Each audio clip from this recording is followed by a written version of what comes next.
Hi, welcome Mindsetters, grade 11s. We're looking at the human impact on the atmosphere and water. Guys, I can't tell you how important this is. This is not important for writing an exam. This is more important to educate your mind. Why? So that you can make informed decisions in the way you carry your life out, in the way you use water in your house, the way you use electricity in your house, the way you throw litter around, what you do with the litter that you find, etc., etc., etc. So in terms of, I always talk about that you get teaching and you get education. So these two must always merge. One is we're learning something that we're going to write an exam on and we're going to get marks for it. But at the same time, what we're learning must be internalized in our bodies so that we can make a difference in the world. Life is just so short, and in the little space that you have, you've got to make an impact, not a bad impact, a positive impact, so that when you are gone, people can say, there was a man or there was a woman that lived in this time, and this is what he or she did. Remember that all the time. And one of the best gifts that God has given us is our environment, the space in which we live. And if we do not appreciate that bounty from God, it can be snatched away from us at any given time. And then we would see the destruction that follows in its path. What are we going to look at in terms of the syllabus here today? Remember, a hidden agenda or the hidden curriculum in this whole thing is that we must learn about the environment so that we can make a difference out there. But syllabus and curriculum have certain demands as well. First of all, we must identify the effect of human, that is you and me, humans, that our impact has on the atmosphere, including some of these things. There may be others as well as we go along. First of all, one of the most important ones is the increasing carbon dioxide emissions. The amount of carbon dioxide that we are releasing in the atmosphere from our activities. Increasing methane emissions, the amount of methane that we are giving off or releasing. And how are we affecting the depletion of the ozone layer?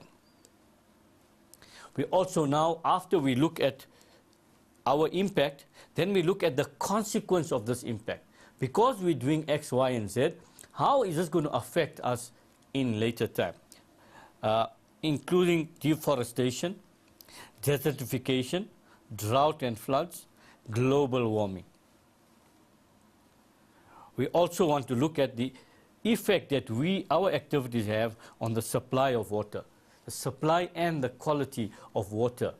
And remember, water in the environment, one of the more important things. Everything is important. Oxygen is important. Carbon dioxide also, although we have issues with carbon dioxide, but carbon dioxide is also important. And all the other gases have their role to play. But water is something that you and I cannot live without. So it's important that we look at that as well. We start our journey in this whole chapter in terms of the greenhouse effect and trying to unpack and understand what the greenhouse effect actually means. And first of all, we must understand that the greenhouse gases in the Earth's atmosphere stop heat radiating into space from Earth. In other words, they trap the heat in Earth's atmosphere. Now, what are those gases? They are methane, water vapor, carbon dioxide, and oxides of nitrogen, nitrous oxide and other oxides of nitrogen that affect the way heat is released from the Earth's surface. Now, to put it very simply, we have a small diagram to show you what is actually happening. Now, if we think about heat coming from the sun, this heat comes into the sun there at number 1, something happens at number 2, something else happens at 3, and then something happens at 4. Let's look at what those things are. First of all, the electromagnetic radiation at most wavelengths from the sun passes through the Earth's atmosphere. That's number 1. Coming from the sun, the radiation from the sun. So that is coming with heat onto and into the Earth's atmosphere. Then the Earth itself there the Earth itself absorbs this electromagnetic radiation with short wavelengths and warms up. So the Earth actually warms up, which is not a bad thing, because if the Earth did not warm up, we wouldn't be able to stay here. Heat is then radiated from the Earth as longer wavelength infrared radiation, and that is captured here by number 2. So these are longer electromagnetic radiation, and it's going out. So we're radiating it back into space. However, number 3, there, some of this infrared radiation is absorbed by the greenhouse gases in the atmosphere. So the greenhouse gases have the ability to absorb this heat, and they re-radiate it back to Earth. So we absorbed some heat there, we gave them back off the radiation, but some of it then bounced back into the Earth's atmosphere again. And the atmosphere warms up further compared to what it was originally. Now, as I said before, that this is not always a bad thing, because if this was not the case, then we would have been, like some of the other planets, uninhabitable because of the temperature and everything else around it. But we need to see what is this that we are talking about environment. First of all, we must understand that greenhouse gases, we have them there, we've listed them before, these 3 especially, methane, water vapor, and carbon dioxide. We have natural sources. So in other words, the Earth itself has natural sources of these things that are there all the time. And these natural sources are the good ones. They're keeping it where we want to keep it there. Okay? So methane, for example, from all the plants that die and they decompose, methane is given off from them. And this is the natural source. Water vapor is obvious from evaporation from the oceans, lakes, and river. We're going to give off water vapor. And in fact, we also give off water vapor from our bodies when we sweat, and this, the sweat is evaporated from our body. It's also a contributing factor of the water vapor that's out there. Carbon dioxide, you know that when we respire, and we spoke about this in respiration, and we spoke about this in photosynthesis, and we got rid of the myth that plants take in oxygen and release carbon dioxide, and animals take in, plants take in carbon dioxide and release oxygen, and animals take in oxygen and release carbon dioxide. We got rid of that myth when we did photosynthesis and respiration. We say that the difference in plants and animals is not about what they take in and that, because both plants and animals, when they respire, they take in oxygen and they release carbon dioxide. However, when photosynthesis takes place, carbon dioxide is absorbed and oxygen is released. So it's not about the organisms, it's about the processes that consume and release these different gases. So in respiration, which we have discussed before, plants and animals release carbon dioxide into the atmosphere. So this is a natural thing, because all these organisms are in the environment and they're giving off carbon dioxide. We have sometimes forest fires, the natural forest fires that take place. This will release lots of carbon dioxide, and the eruptions of volcanoes, and volcanoes on their own virtue by their burning all the time, will also release carbon dioxide as well. So these are the natural way in which these gases are there. And this is essential. We have to have this in the environment. So we cannot say that we must not have methane, we must not have water vapor, and we must not have carbon dioxide in the environment. This is not what we are saying. Understand that.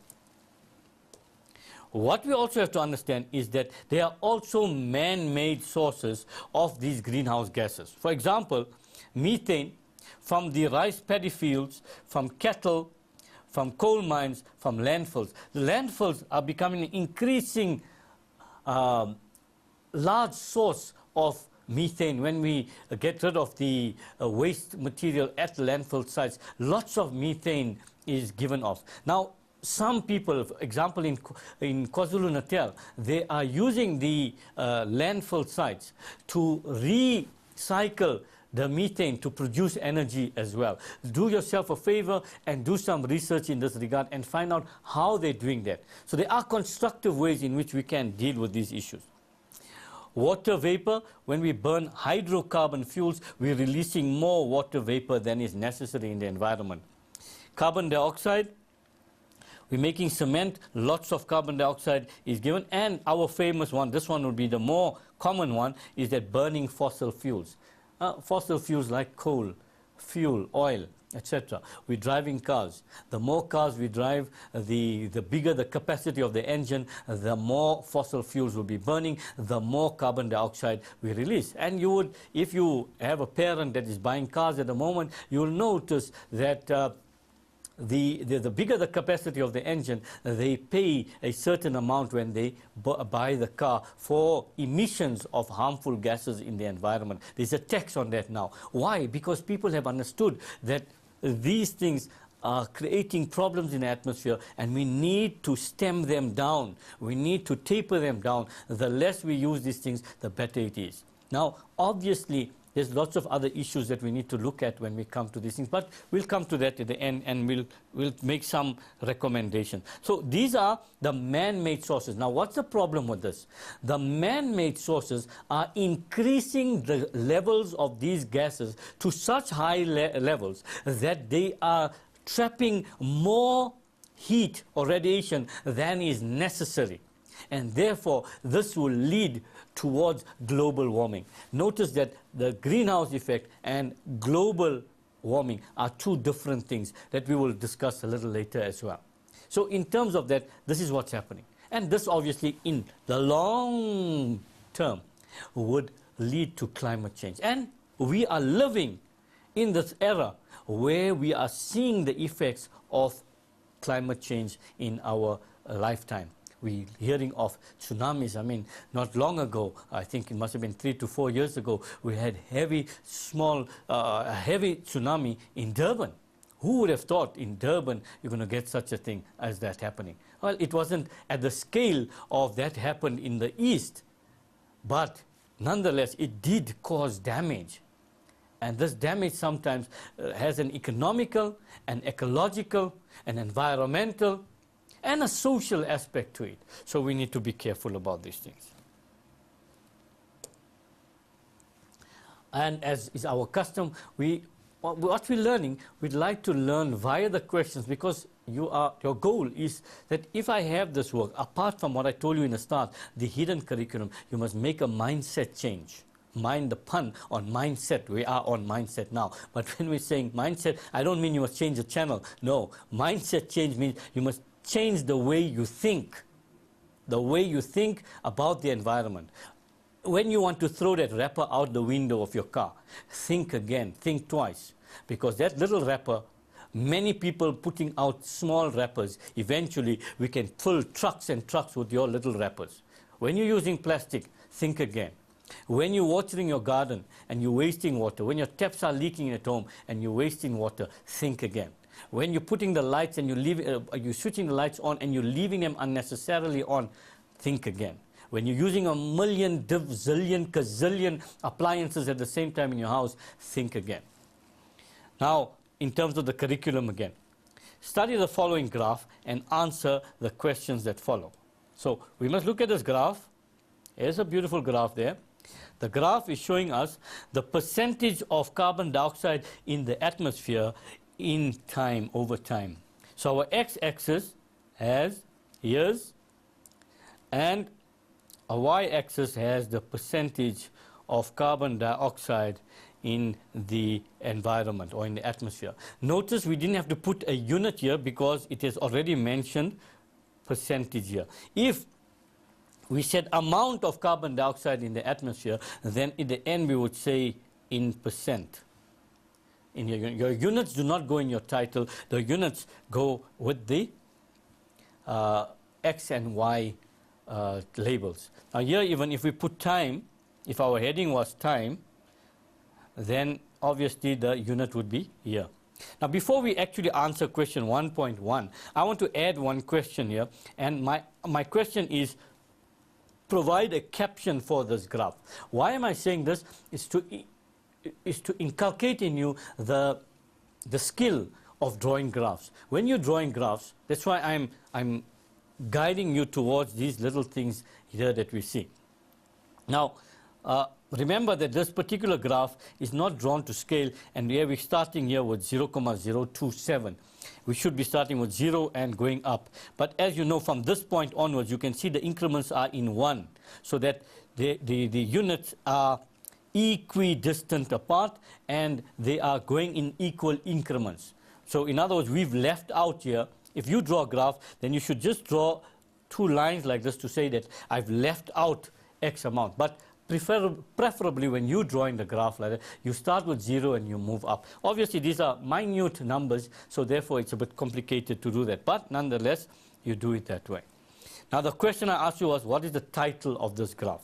So if you look at your X and Y axis, that will give you the title of the graph, because the title must capture the independent variable on the x-axis and the dependent variable on the y-axis. This is what the title entails.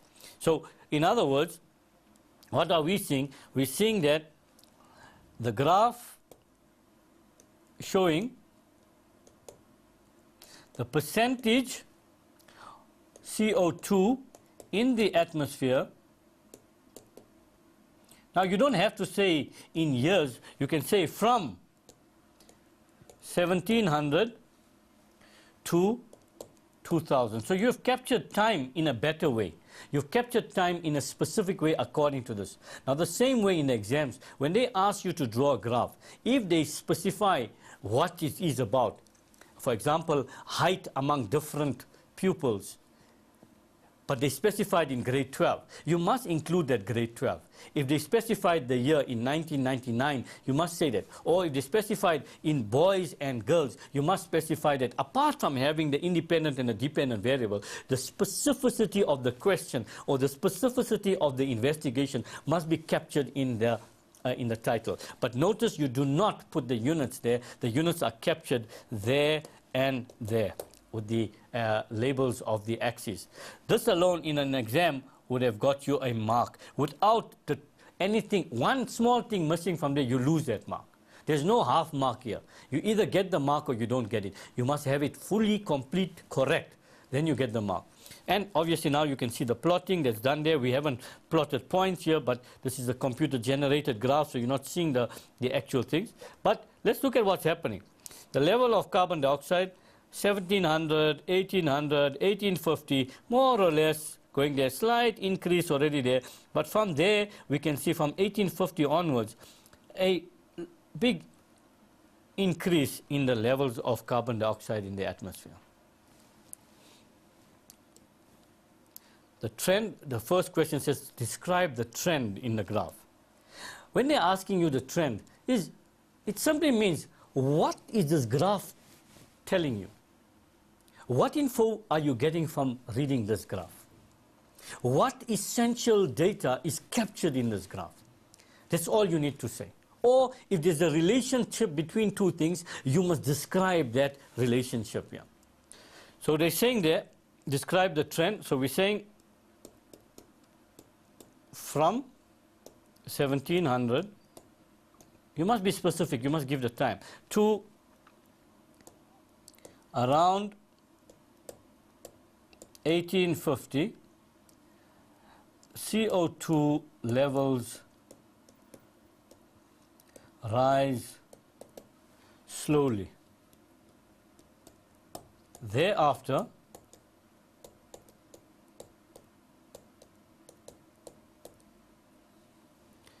there is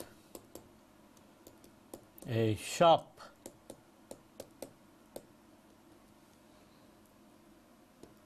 increase in the CO2 levels. And let's see if I'm talking nonsense or I'm talking the truth. Here we have it, it's 0,28. It hasn't even reached up to 1850, 0.29. Slightly, not even 0,28.5. It's below the halfway mark, so it's still there. But after that, we can see that, look at this happening there. So it's a dramatic increase thereafter. It may not be significant in numbers, but you can see the level of it going up there. The question then says, what was the percentage of carbon dioxide in the environment in specific years? So what they're doing is they're asking you to read the graph. Did you have to study anything for this? Not a chance. You simply had to look at the graph and you had to go to, what did they say? 1700. There's 1700. There's the line there. And the answer then is 0.028%. Then the next one was 1925. If that's 1900, that's 1950, and that would be 1925. So the thing that crosses around that line, and we go across there, 0.030. 0.030%. Always include the units. And the next one says 1975. So that's 1950, that's 1975. Up there, around that area there, going across 0.33. 0.33%. So a simple exercise of simply reading of the graph. Obviously here they got grid lines. Sometimes in your question papers there are no grid lines. So you have to be careful. You must use a ruler. And remember, a question like this, if something falls somewhere in the middle here, for example this one here, let's say 1875. This one is falling more or less in the middle, so it's nice. So you have to say it's, you know, halfway there. If the number was there, 0, well, it would have been going up that way. But if it falls somewhere in between, you need to start estimating. But remember, you estimate, your halfway mark should be to tell you whether it's a lower number or a higher number. Please be careful with that. Account for the shape of the graph from 1850 to 2000. From 1850 to 2000, account for. Now the question is asking you to account for the shape of this graph. What do you see happening there? The shape tells you, first of all, the shape tells you there has been a steady increase in this period. That's the first thing you've got to talk about. So you're telling the examiner that I know that what you're saying is there's an increase there. But they want you to account for that. Account for means you must say why is this there. You can't say because the line is going up. That's not accounting for it. That's telling you what you're seeing. All right? You cannot give that reason. Now what we want to say is why is this happening? And here now you need to talk about the 1850s mark the beginning of industrialization and the Industrial Revolution. In other words, industry started booming, and this added to the CO2 emissions. The answer is not the important thing here, guys. Is the why I'm taking time is I'm trying to explain to you, when you get a question like this, what is the thinking that you need to put into it? Remember, while we give you a question and an answer here, you're seeing the question, you're seeing an answer. Yes, that's good for that particular question. But how is this question going to help you some other time? Because when they give you a graph in the exams, in your school or in the final exams, wherever it is, it may not be the same graph. But if you've learned the skill, you're going to take the skill beyond this particular example, and you'll be able to use it elsewhere. So this is the thing you've got to understand. Take this thing beyond this lesson. Now they're showing you another graph. And this graph, the first question I'm going to ask you again, provide a title for this graph. This graph is talking about time and years here, and this side is talking global average temperature in degrees Celsius over a 5-year average.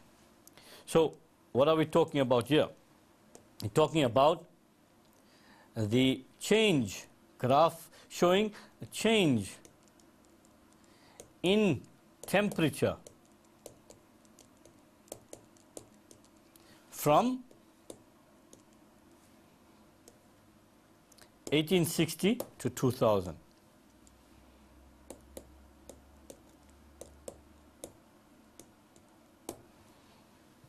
Okay? So that's our title. Calculate the difference in the average global temperature between the 2 years 1990 and 1880. The difference, so difference tells you there's a subtraction process involved, and from which year? 1990, and 1990 would be, this is 1980, that would be 1990 halfway there, and 1880. So 1990 going up there, around there, we're going to estimate that it's there, and therefore we'll say that it is 14,3, and 1880 there, we're going to say it's on that line there, so it's 13,6 minus 13,6. And your answer is going to be 0,7. Okay? You're going to use the calculator if you have to. You are OBE. You need to use the calculator now. I'm working it out without the calculator here. But 0,3 what? 0,3 degrees Celsius. You must put the unit. Okay? So that is the difference. There's an increase of 0,7 degrees Celsius. Explain the relationship between the trend in graph in question 1 and this one. Now, this is now taking this beyond your normal. Normally, they just ask you in that particular graph the trend. Obviously, in an exam, they won't do this type of thing because we have the luxury here. We're going through slowly and whatever, you can do that. If they have to do this, they would have put these two graphs together. But we know, let's look at the trend in the first graph again. The first graph was, the trend was that there is a steady, if you look at the whole thing, that over time, the amount of carbon dioxide in the environment has increased over time. That is the reality of that graph. We just went, in this case, to give particular points of reference. So over time, the temperature, the amount of carbon dioxide in the environment has increased. Now, what's happening in the second graph? The second graph is saying, over time, the temperature, average temperature over 5 years has generally increased. So if we put these two together, we can say as the carbon dioxide levels increase in the environment, so too, when you, what am I writing there?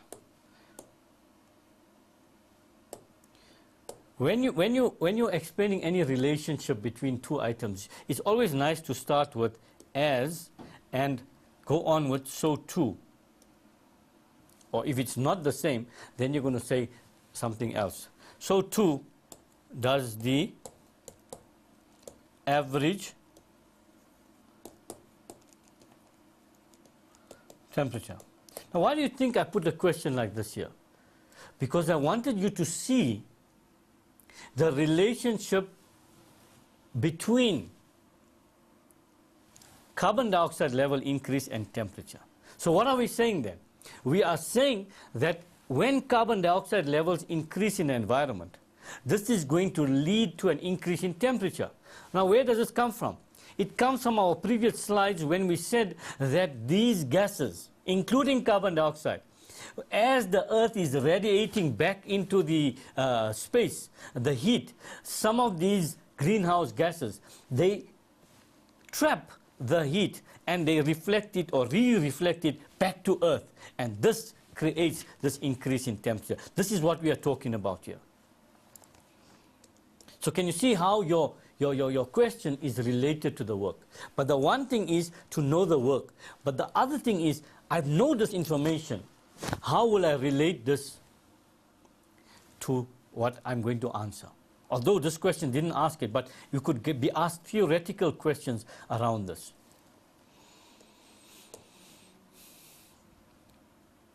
We're still with the greenhouse effect, and we're looking at the human impact again. Now, how did we get to this point?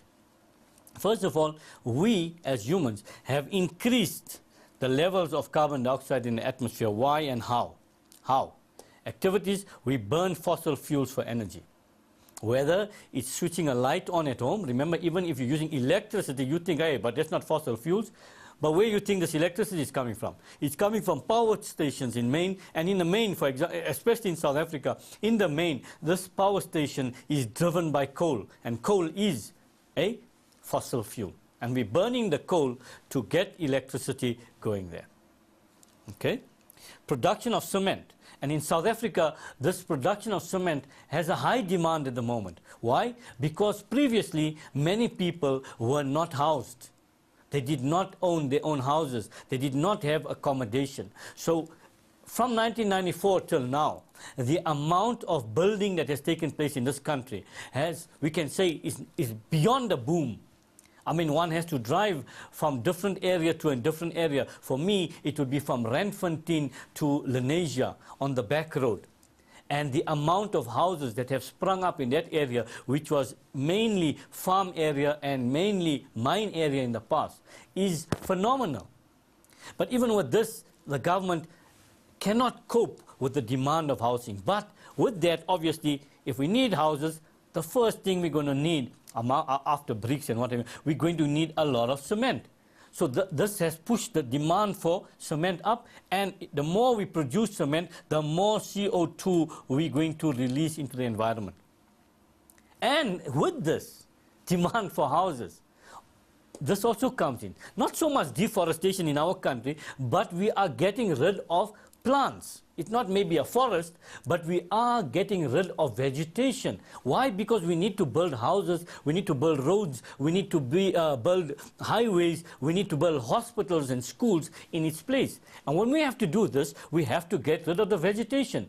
And when the vegetation is taken away, there'll be less photosynthesis. And there's a lower demand by the plant for carbon dioxide. So therefore, this too will increase the amount of free carbon dioxide in the environment. Normally, these plants would be using this carbon dioxide for photosynthesis. Remember, when we spoke about respiration and photosynthesis, we say these two processes, they help to keep a balance between the levels of carbon dioxide and oxygen. Now, if we're getting rid of one part of this equation, then one of these gases is going to be too much of, and that's where it's coming from. What's the consequence of this? Of this greenhouse effect that we are talking about. Greenhouse effect leads to global warming. And this in turn will lead to long-term climate change. And we are experiencing it right now. And what does this do? Sometimes it increases the number and intensity of extreme weather events. The tsunamis, the cyclones, etc. These things are coming more frequently and they are more intense. And this intensity is creating devastation in its path. We're having floods, more floods. We're having periods of drought as well in certain parts, especially in southern Africa. There's lots of areas where the rainfall is so low that it does not meet the requirements. And therefore, there's lots of consequence behind it. You know what's good about this section, guys? This is common sense. Now, don't let what my principal, Mr. Juta, says be true. He always says that common sense, my dear people, is not so common anymore. Let that not be the truth. Let the common sense prevail in all that we do. This is general knowledge. This is something that you can talk about. This is something on television, for example. There are plenty programs dealing with the environment and the like of it. So watch these things and get more. What I can teach you here, what you can learn from the textbook, will not do justice in terms of the vast amount of knowledge that comes in this particular thing. You must see it happening. Well, apart from looking at the TV, you see it in your own areas. You're seeing pollution taking place. We live in Gauteng. Gauteng, what is the main activity? Mining, mining, mining. Gold mine, gold mine, gold mine. And that in itself should tell us around us what's happening. Again, it could also cause changes in food production. The food production could take a knock. And we'll talk about that in later areas in what we're doing. It also reduces the availability of water supply. It can reduce the water supply. Why? A higher temperature is going to increase evaporation, so you're going to lose the water, among other things. Reduction in biodiversity. Some animals and plants may not be able to cope or adapt in the different changing environments, and therefore we're going to lose some of those species. And mainly in global warming and greenhouse effect, we have this story that we'll hear about very often, the rise in the sea levels. And the rise in the sea levels can cause flooding. And in our country, to be more specific, especially in the coastal areas like Durban and Cape Town, where the low-lying areas in these two provinces, remember, they're at sea level, and those that are closest to sea level, they suffer the most effects on it. We've just heard recently in June and May of the floods in Cape Town area. We also hear of floods in the Durban area. So these are the things that are the consequence. So obviously, guys, it's a cause for concern for me, and you, and you, and you, and you. Yes, every one of you should be concerned about the effects of these things in our environment. Let's look at another question, question 3. And this is an important question. This question is put to dispel the myth that the greenhouse effect and global warming are the same thing. They're not the same thing. The one actually is the result of the other, and the one causes the other. Let's see what we are talking about here. So you're explaining. Remember, the question said, explain. Again, as I've been always telling you, the verb is absolutely crucial. What does it mean? It means you need to elaborate. You can't just go and say, give a definition and leave it at that. This is explain. Explain what? The difference. Whatever comes after the verb is what you need to do. So let's see what that has in store for us. First of all, let's start with explaining each one. The greenhouse effect and global warming are not the same thing. That's the first thing. That is why this question was put up for you. Global warming refers to a rise in the temperature of the surface of the earth, whereas the greenhouse effect talks about the trapping of the heat by these natural gases that are there.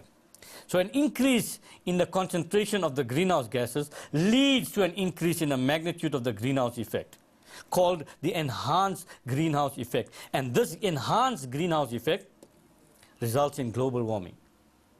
So an increase in the concentration of the greenhouse gases.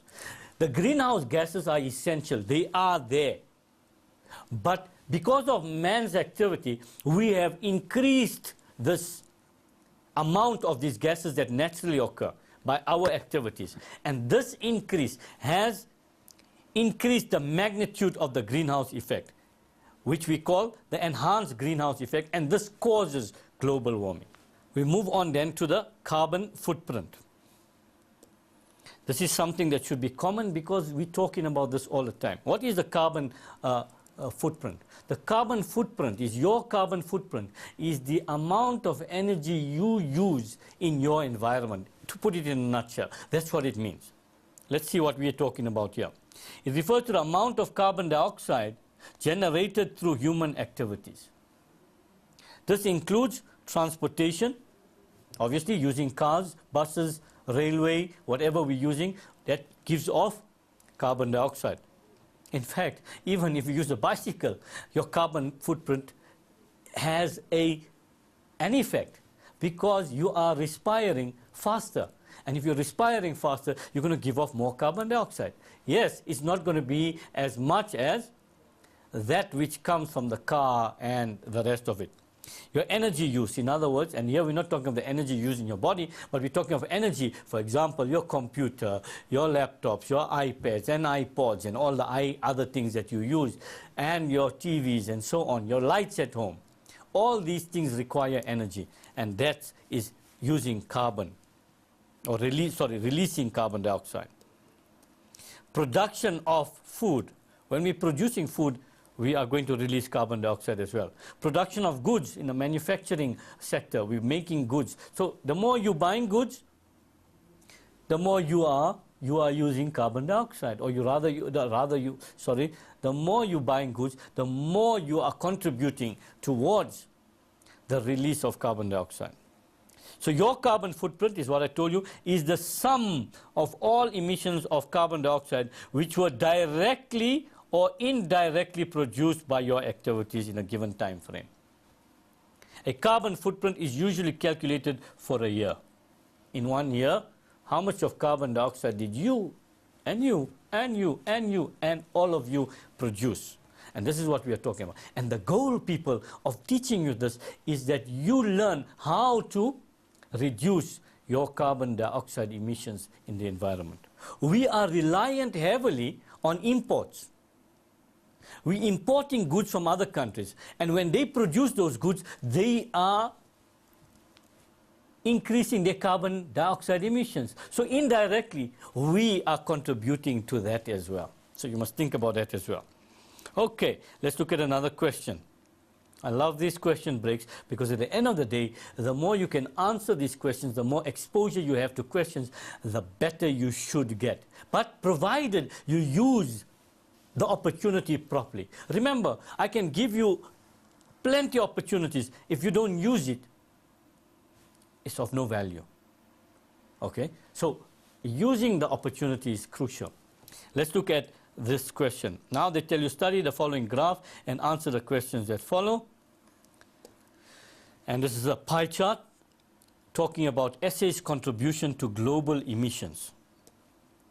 And they're telling you here, China on its own, 25.42%. US 17.9%. India 5.25%, Russia 5.14%, Japan 3.62%, SA 1.49%.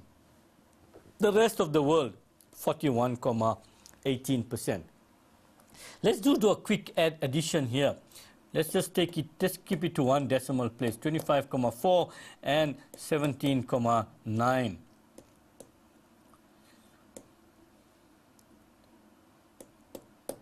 Look at these two countries, China and the United States.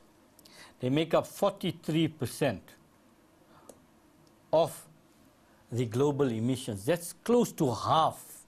Just two countries, China and the United States. They make up at close to half of the global emissions.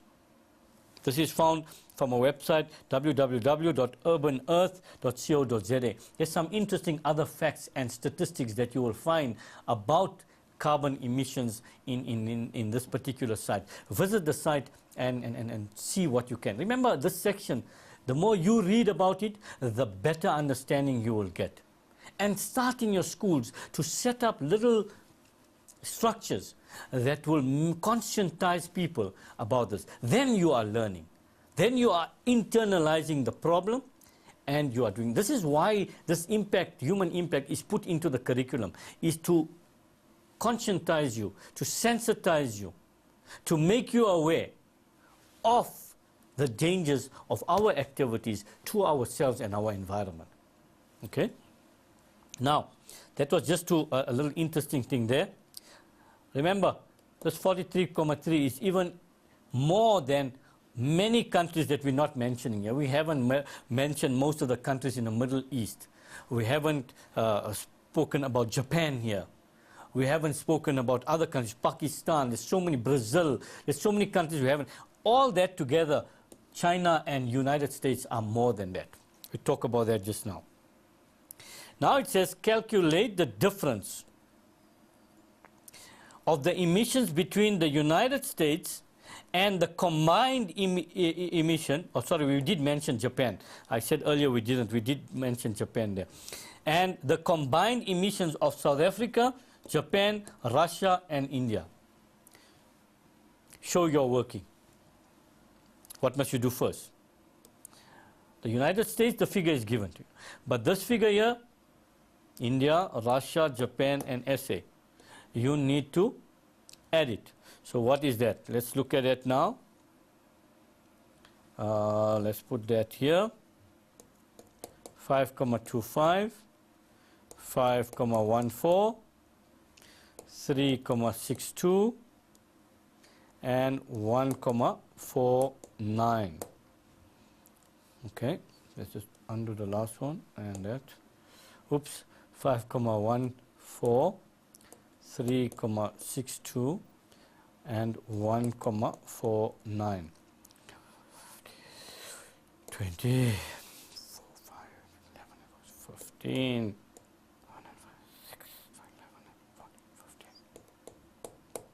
15,50. I'm hoping the people in the background are checking my addition. So if I mess up, they can tell me about it. Okay, so we're saying that the United States is 17,90 and the rest, am I right with 7? Yes, I am. And the rest is 15, what am I doing? 15,50. So that will be equal to 0, obviously now 4, yeah, 2,40 watt percent. So if you're given a mark allocation here, you would have got 1 for saying this here. In fact, here, you either show this, it's always better to show this in brackets. In other words, you will do the following, 5,25 plus 5,14 plus 3,62 plus 1,49. And then you show this total, then this total here. Then you do this operation, then you would got your marks here. If it was 4 marks, you would have given you 1 for this, 1 for that, that's 2, 1 for this, and 1 for the percentage. You would have got 4 marks. If it's 3 marks, they may have given you only 1 mark in the last part there. So be careful when you're doing this, and obviously you can use calculator if you want to, but you must start using the brain a little bit and start adding and subtracting in your mind as well this way. Okay, we're still with the same graph. Give a reason why the US has a larger percentage than other countries mentioned in 4,1. So in other words, what we're saying is, why is the US having a larger percentage than these two? It's a small percentage, the difference. It's only 2,4. But how many countries are we talking about? We're talking about 4 countries. And these 4 countries are not small countries. They're quite big in the structure of their country. So why is it that? And the answer that should come out there, that US is a so-called developed country and therefore very industrialized and heavily reliant on energy from fossil fuels. That is why they're going to give off more emissions. And their production, and remember, US is exporting a lot of their goods. So they're going to manufacture lots of goods to send out. However, if you look at the reality, lots of United States stuff is also made elsewhere. So there's other reasons you've got to look at. Don't keep your blinkers on. You've got to look outside the box. Look outside the box. And talk about it there. So in terms of that, developed country, industrialized, heavily reliant on energy from fossil fuels. In addition to that, they are non-compliant with the Kyoto Protocol, where the countries have committed themselves to reducing their emissions over time. And you can follow up on the Kyoto Protocol. It's probably written in your textbook, and you can look at the internet for that as well. So this is the story around that, and we need to obviously look at that as a reason. Now, one of the past papers in grade 12 sometimes, what would you advise, how would you convince, rather, the United States to be compliant to the Kyoto Protocol? First of all, compliance, they said, how would you convince them, or how would you encourage them? So you can't go the negative route and say ban and fine and so on. You start by saying that you need to explain to the country, to the President of the United States, for example, you need to explain to him the effect that their emission is having, not only on them, but on the rest of the world. That what they're doing there is affecting the whole world. So you need to let them understand that. First of all, and secondly, then you will go further to tell them that, look, when the whole world suffers, you're going to suffer with us regarding this. So you've got to let them realize that it's not affecting the rest of the world only, but it's going to affect you as well. So get that idea first. Failing which, then we need to go the other route. But whether that's possible or not, that's another story for another day. Whether you can impose fines on the United States, whether you can put ban on the United States. We're doing it all over the world in terms of banning this and banning that and sanctions against certain countries for non-compliance of other things. But can we do this to the United States? This is a debate for your class. Sit in a class and talk about this. Divide them into groups and talk about this, whether this is possible or not. And if it is not possible, why it is not possible. We need to look at that as well. We move on to the ozone depletion. First of all, we need to understand what is this ozone layer that we're talking about. And notice that whatever we're talking about is following on to our initial story about the amount of carbon dioxide and other gases in the environment. All of these things here have some effect or the other on what we are talking about now as well. But this one here is a little bit more specialized in what we're talking about. First of all, let's understand what the ozone layer is. The ozone layer in the stratosphere filters and protects the Earth from harmful UV rays of the sun. So in other words, it's a cover around the Earth's surface that filters the radiation of the sun before it reaches Earth, before we get it via radiation. Before that sunlight hits you on your face or on your body, the ozone layer filters it. So the intensity of the sun's UV rays is decreased as it goes through the ozone layer. Okay? And that's what's happening there. Here's your ozone layer here. When the sun's radiation comes there, some of it comes through and the others is gone out that way there. But as we are using CFCs, especially chlorofluorocarbons, when we are using this, we'll talk about that just now.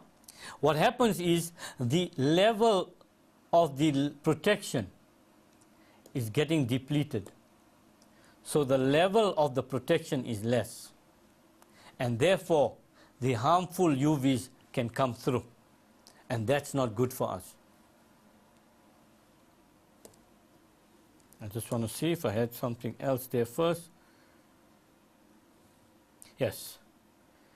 So now to explain the process, how is this ozone depletion taking place? First of all, we're using CFCs, and these CFCs are broken down, the chlorine radicals are broken down, and they cause problems there. And because of that, you're getting radiation coming there through. First of all, the CFCs are released. In other words, we were using mainly fridges that you're using chlorofluorocarbons. We're using aerosol cans that were using chlorofluorocarbon, and they were released into the environment. What happens? They rise into the ozone layer. They go up into the ozone layer. When that happens, the UV radiation releases chlorine-free radicals from the CFC. So in other words, chlorine is removed from the chlorofluorocarbons. These chlorine-free radicals destroy the ozone. And in other words, we go back here. This is what they're doing. That's what they're doing. And the ozone layer is then depleted, as I've shown you earlier, and more UV radiation enters the atmosphere. Remember, the ozone filters it. It doesn't mean that when the ozone is there that no UVs come in. UVs do come in, but now more UVs, and if more UVs come in, they may be more intense in the radiation, and the effects can be more consequential in our lives, which we'll talk about just now. So more UV radiation impacts on the environment, and believe it or not, on you, and me. On all of us, this UV radiation is going to impact. And how does it impact? First of all, when the ozone layer is depleted, let's look at the environment first of all. It can lead to climate change. Climate change in a way that accumulation of the ozone and acid aerosols causing worsening air pollution, and because of that we may have more acid rain. And we have acid rain, then the plants are going to be damaged, and it's going to affect human health, especially respiratory. They're showing you the lung here. Respiratory problems and heart problems are caused by this change in the environment. Addition to that, we have photochemical formation of the tropospheric ozone. In addition to that, we're getting increased UVB radiation reaching the Earth's surface. And what does this do?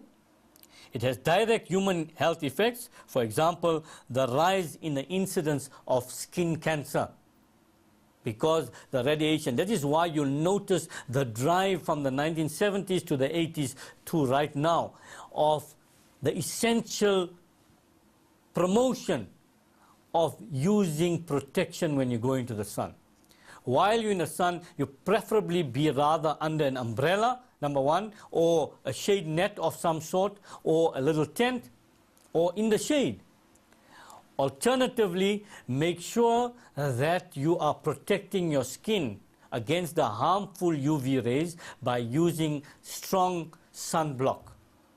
You need to do research in terms of what works and what doesn't work. So that is there. It also causes eye damage, where it increases the incidence of cataracts and blindness among people. So, guys, I'm not saying this to scare you. These are the facts. These are research facts that have been put out there by scientists, that they're seeing that these things are being increasingly found in the human population, and they're tracing it back to the harmful exposure to the UV rays. So that's already there. At the same time, it can also cause damage to materials, paint, rubber, etc. in the environment. So in other words, it has an economical devastating effect. That means you're going to have to paint the thing more. You've got to, you've got to replace the plastic material. You've got to replace the rubber that you're using, etc. It can also cause damage to the biological food chain. There's less plankton in the ocean, and because there's less plankton, there'll be less food for the fish, and therefore you're going to have less fish, and because of that, there's going to be smaller fish, larger fish, and in other words, that whole food chain can be damaged. In terms of the terrestrial environment, it reduces the crop yield, and it causes stunted plant growth. Now, this is not good for many reasons. For a start, the stunted plant growth, that means it will only cater for a certain amount of animals and certain types and sizes of animals. So therefore, some of the other animals will have to move somewhere else. So that causes a food chain problem as well. At the same time, a crop yield. If there's a crop yield in a country like South Africa that depends a lot on export of crops, obviously, economically, we're suffering because of that. That's one. So therefore, our exports will be less than our imports, and therefore we have a current deficit. And that's why we're seeing the economy slowing down as well. So it's an economical effect as well. At the same time, stunted plant growth is not good for us. If the plant growth is stunted, if the plant growth is smaller, etc., it's going to be bad for the farmers, especially because they're not going to get the price for that particular plant in nature as such.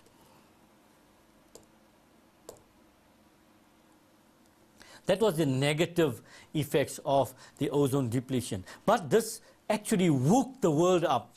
It woke the world up. It shook the world up because this is happening when scientists start talking to them about the ozone depletion. And therefore, they came up with the Montreal Protocol. This Montreal Protocol, the countries pledged to reduce the production of CFCs, first of all. First of all, to reduce the amount of CFCs that were produced. At the same time, we also had banning of the use of CFCs in aerosol cans in the fridge. The way your fridge works, you will see when you go to the shops, etc., to buy these things, you will see it says CFC friendly, etc., etc., etc., or free from CFCs and so on. So they have banned the use of that the world over.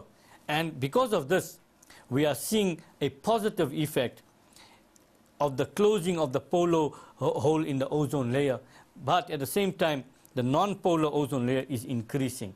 And therefore, we have a long way to go to see the reparation of the damage that we have caused in the ozone layer. So guys, just to recap what we have looked at for now, we've looked at two major issues. And one was the greenhouse effect and how it leads to global warming. And then we moved on to the ozone depletion. First of all, what did we look at? What is the ozone? What's its normal purpose? How it is being damaged? What causes the damage? And what are the effects, if it does damage, on you and me, the ordinary Joe public out there? How does it affect us? We can say, hey man, we're just there, it's not going to affect us, what the hell, you know. And what we're going to do about that? But now we are looking at the effects, how it can affect you personally, your health, not just the environment and the economy, but you yourself.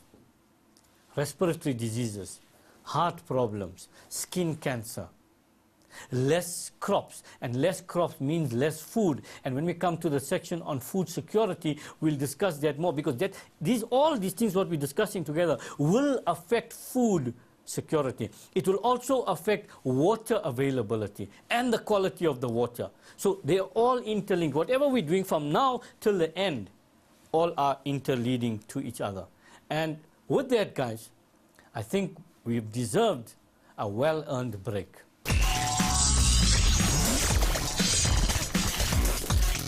Hi guys, and welcome back. I'm hoping you had a nice snack, you revitalized yourself, and you are ready to rock and roll again.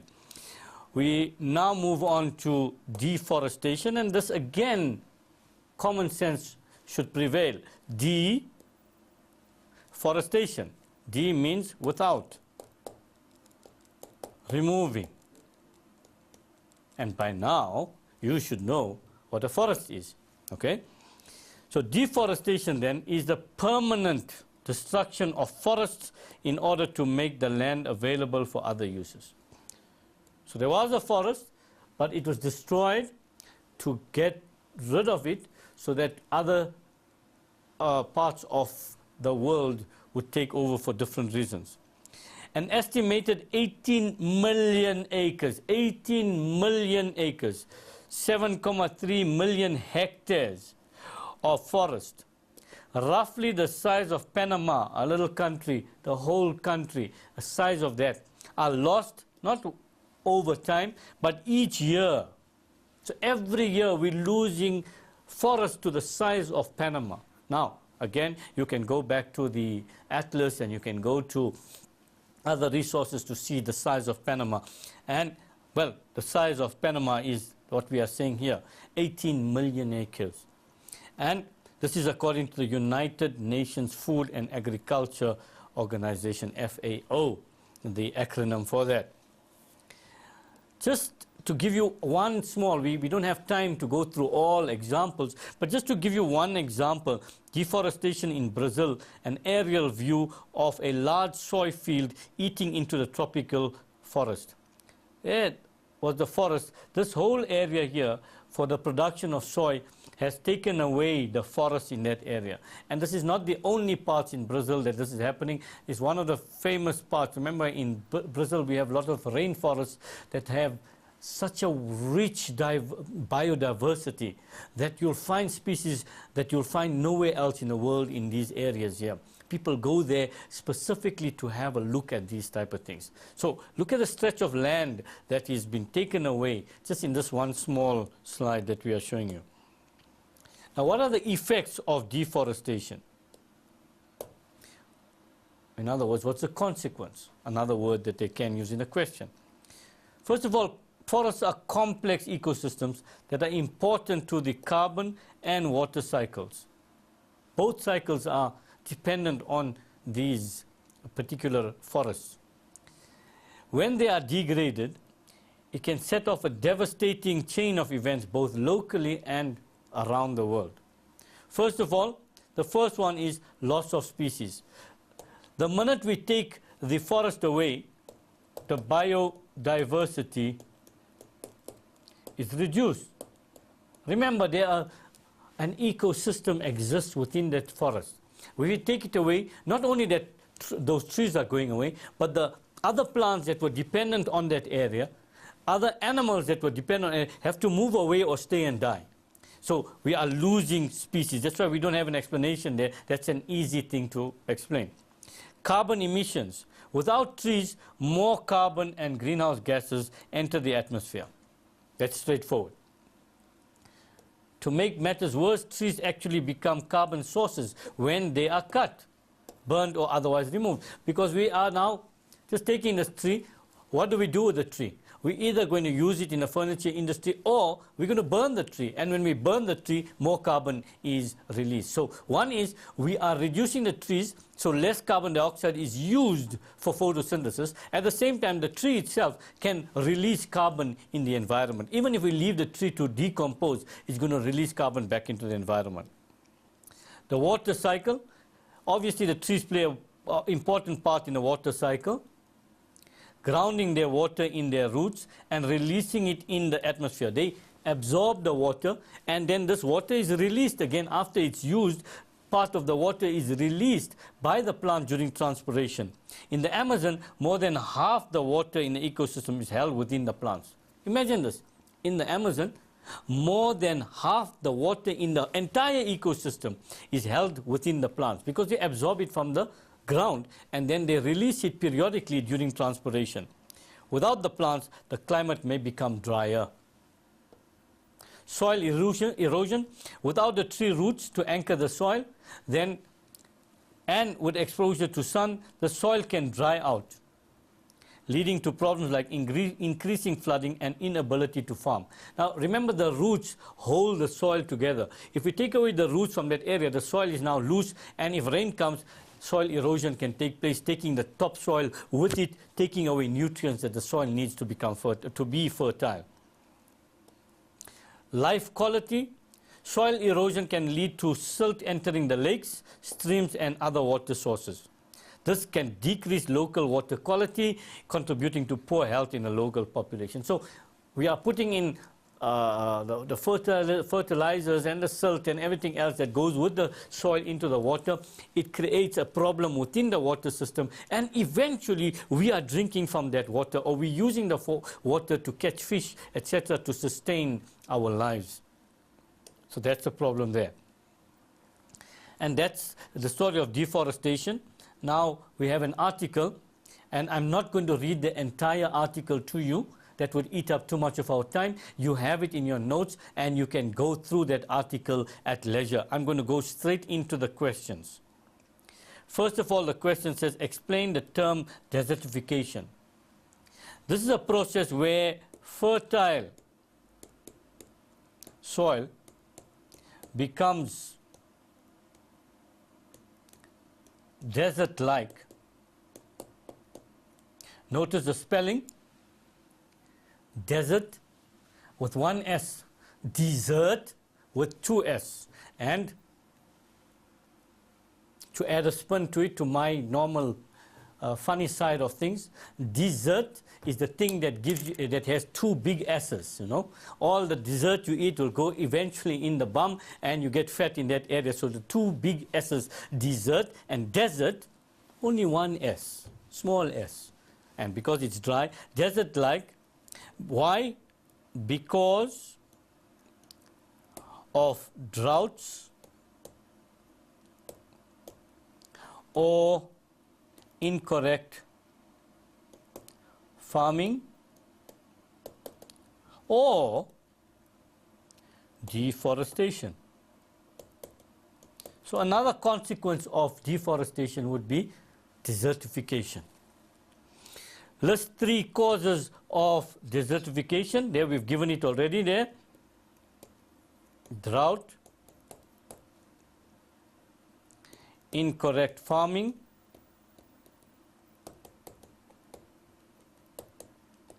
and deforestation.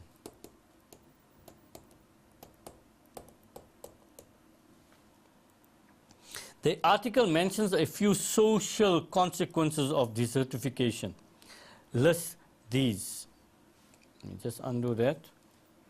Social consequences. List these. So we have to go back to the article now the social, and I'm going to go straight to them, I'm not going to waste your time.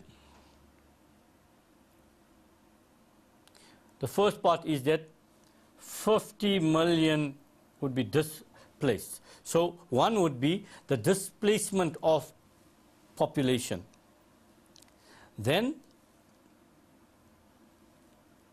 threatening the lives and livelihoods of people.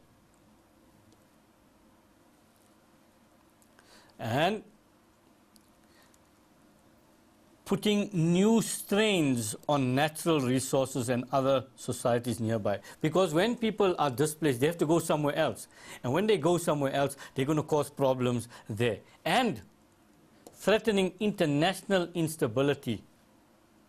Because people have to move out of there. Where do they go? They go to the neighboring countries, and they're going to cause problems in those type of areas there. So it has all that happening. And again, this Zafar Adil says it leads to social turmoil, and that has been captured there anyway.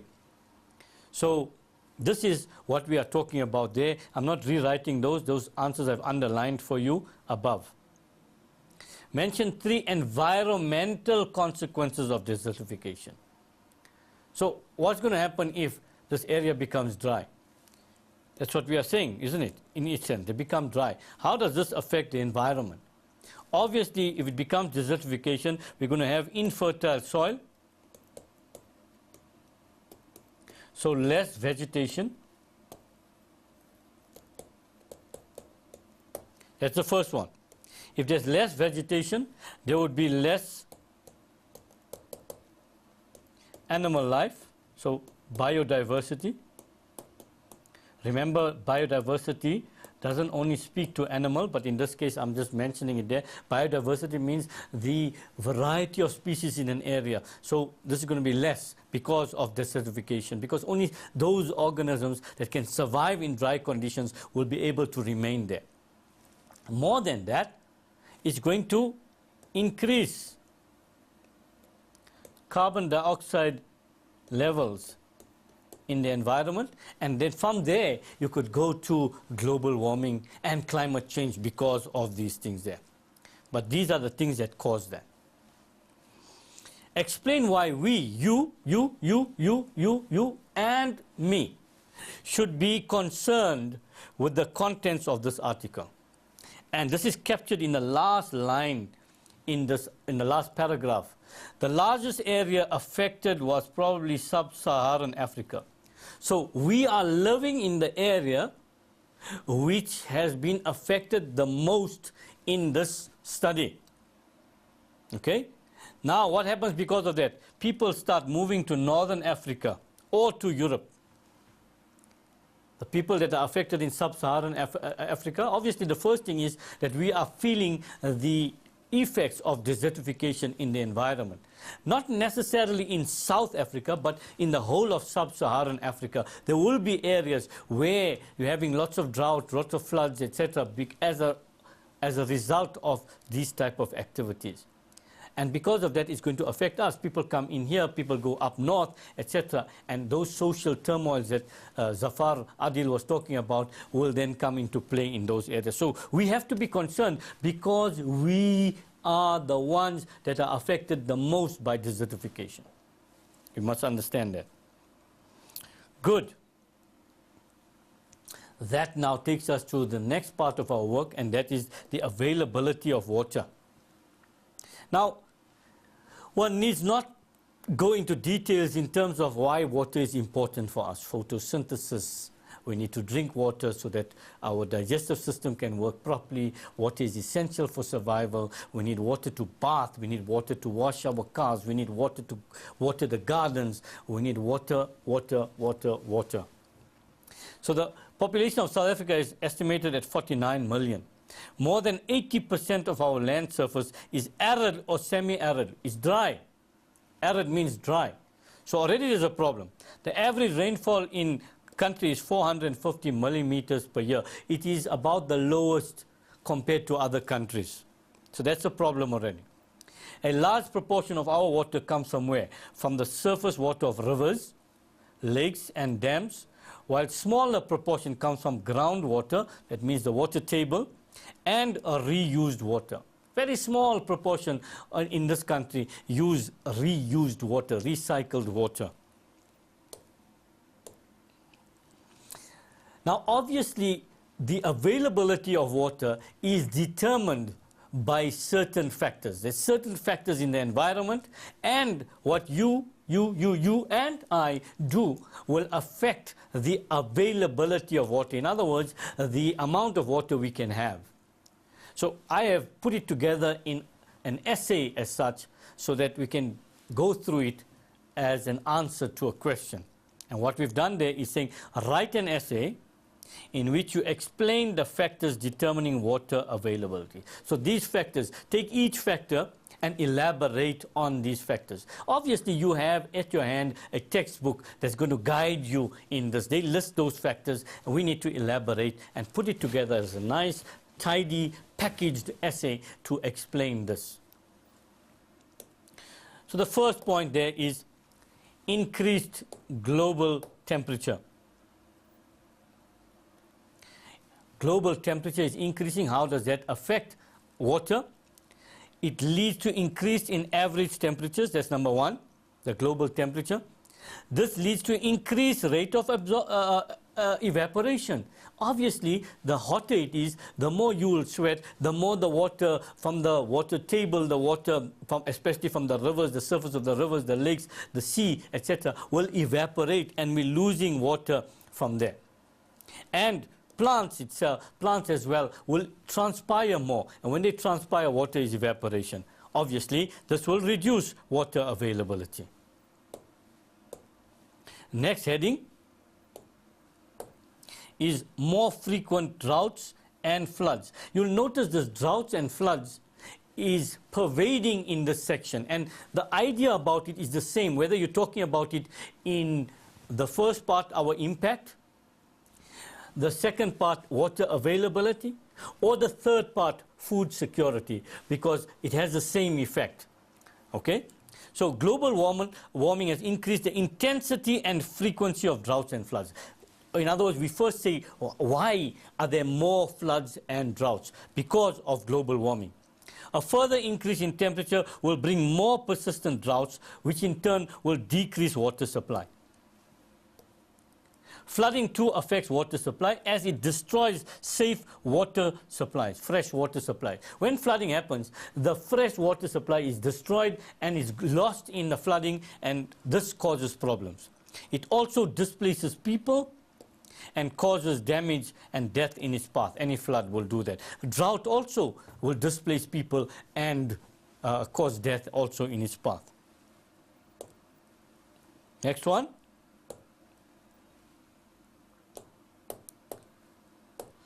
The construction of dams. When we construct dams for four main purposes.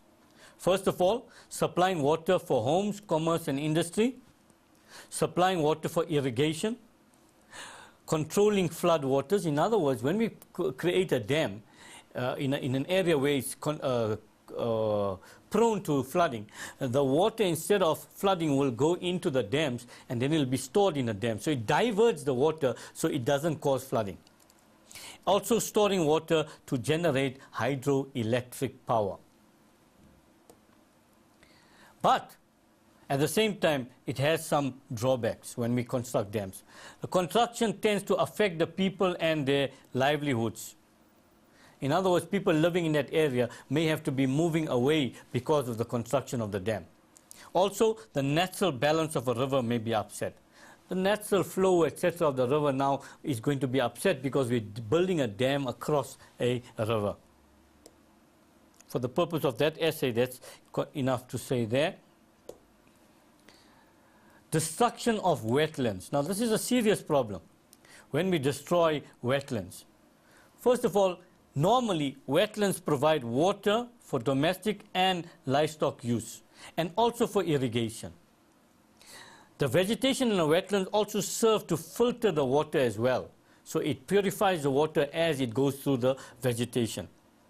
Now, when they destroy to build roads, factories, houses, etc., this reduces the availability and the quality. Availability, there'll be less water because we're destroying the wetland itself. And the quality, because the vegetation has been taken away, so it won't filter the water as it should. Poor farming practices.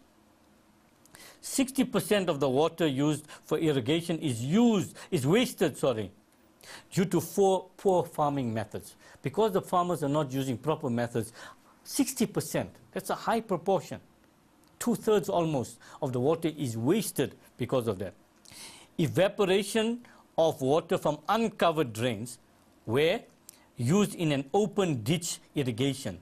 Most countries practice this open ditch irrigation, and that leaves uncovered drains and allowing the water to evaporate. So lots of water lost there.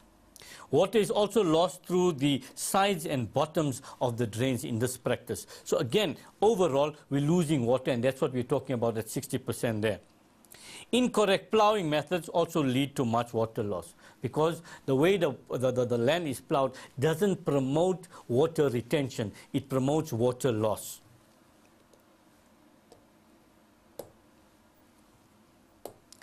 Exotic plantations and depletion of the water table. Exotic plants are able to use soil water that is found deeper down, as they may be adapted to by having deeper rooting systems. So because they have deeper rooting system than the indigenous plants, they can go further down because the water generally is found deeper down. And these plants can go there and then use up the water.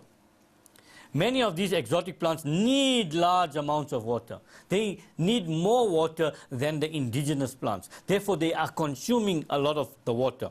This reduces the water table further and reduces water available for the indigenous plants and animals and for domestic, commercial, and industrial use.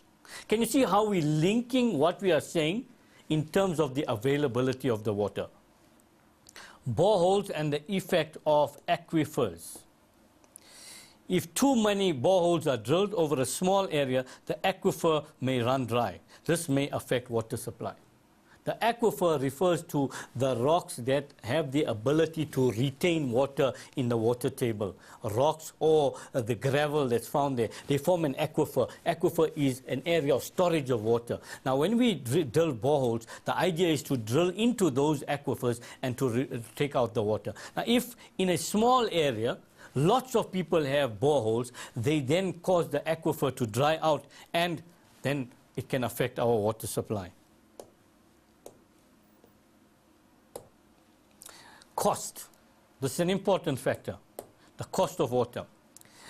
All South Africans, I should have said here, are supposed to receive the first 6 kiloliters of water they use each month free,